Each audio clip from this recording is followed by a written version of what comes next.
13 Moons, 2006, a historical novel penned by Charles Frazier, weaves the tale of an orphan who embarks on a transformative journey through Cherokee territory, finding love and acceptance among their people. Drawing inspiration from the life of a Confederate Army officer who uniquely served as an Indian chief, Frazier, a renowned author with best-selling and award-winning credentials, gained prominence through his debut novel, Cold Mountain. Prior to dedicating himself to writing full-time, Frazier shared his expertise as an English teacher at North Carolina State University and the University of Colorado Boulder. 13 Moons stands as his second novel. Within the story, an aged Will Cooper, once a frontiersman associated with the Cherokee Nation, faces his mortality and reflects upon the past. Unexpectedly, he receives a phone call from Claire, an individual who held immense significance in his youth, but whom he allowed to slip away, nurturing regret ever since. This encounter with Claire becomes a potential final opportunity for Will to engage in conversation before his time is up. Their dialogue sparks vivid recollections of the past, particularly the period when he discovered a profound sense of self-worth among the Cherokee people while encountering Claire in Cherokee territory. These reminiscences trace back to the origins of Will's journey to Cherokee land and form a significant portion of the novel.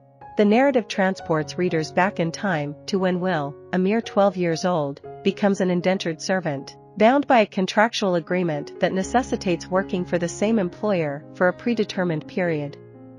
No matter how closely it resembles slavery, the terms cannot be evaded. When Will's employer assigns him the task of managing a trading post nestled deep within Cherokee territory, he has no choice but to comply, embarking on a mission to find his way to the trading post. Given the perilous nature of the land for a young boy like Will, he sets off on his cherished horse, Waverly, aiming to traverse the wilderness swiftly. However, one ill-fated night, a thief absconds with Waverly, leaving Will stranded and vulnerable. In desperate need of transportation to reach the trading post, Will embarks on a quest to find his beloved horse, Waverly. His search leads him to Featherstone, a notorious horse thief who refuses to return Waverly. Featherstone challenges Will to a high-stakes game of chance, offering a new horse as the prize if Will emerges victorious. However, should Will lose, he must depart empty-handed and never return. Despite the odds stacked against him, Will miraculously triumphs in the game. Incensed by his defeat, Featherstone accuses Will of cheating and refuses to acknowledge the outcome. The ensuing dispute draws the attention of the tribe, among them the captivating Claire, who captivates Will with her beauty. While Featherstone's anger simmers, Claire becomes a delightful distraction for Will. Seething with jealousy, Featherstone banishes Will from the group without resolving the unresolved game of chance. Eventually arriving at the trading post, Will swiftly adapts to his new surroundings, impressing everyone with his natural salesmanship and acumen for business management.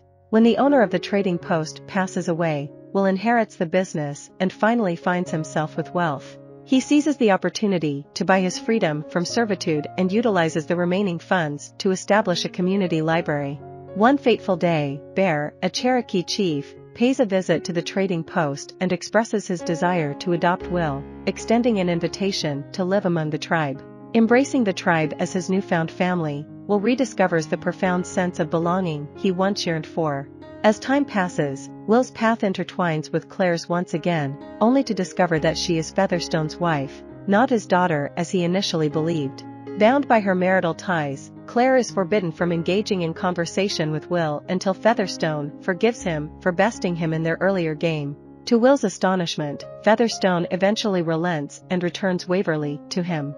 While everything seems to be falling into place for Will, Claire drops a bombshell revelation: he can never marry her due to her unbreakable ties to Featherstone. Resigned to a life of bachelorhood, knowing he won't pursue a relationship with anyone else, Will accepts his fate with a heavy heart. As the army encroaches and the Cherokee people scatter, life takes a turn for the worse. Claire vanishes, leaving Will with the assumption that they will never cross paths again. The relentless advance of the army forces the tribe to retreat, their once thriving community reduced to scattered remnants. While some members choose to depart, others rally around Bear, and will stand steadfast by his side, aiding in the arduous task of rebuilding. In the midst of the upheaval, a glimmer of hope emerges when Will unexpectedly encounters Claire once more. However, time has transformed her into a mother, and any lingering affection she once held for Will has dissipated. She confesses that her love for him belongs to the past, and its significance has diminished. Accepting that their connection has faded, Will makes the difficult decision to depart from the tribal lands, compelled to distance himself from Claire. His destination remains uncertain, but the one certainty is that he cannot remain in close proximity to her. Years pass, and fate intertwines the paths of Claire and Will once again.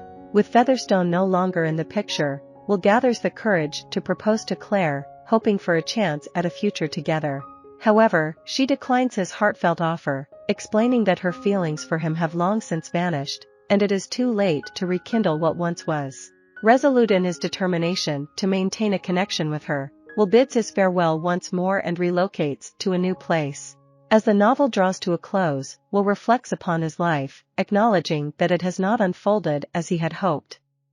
Love has eluded him, leaving him with a sense of unfulfilled longing. I hope you enjoyed this video. Leave a like if you did, and be sure to subscribe. Thank you.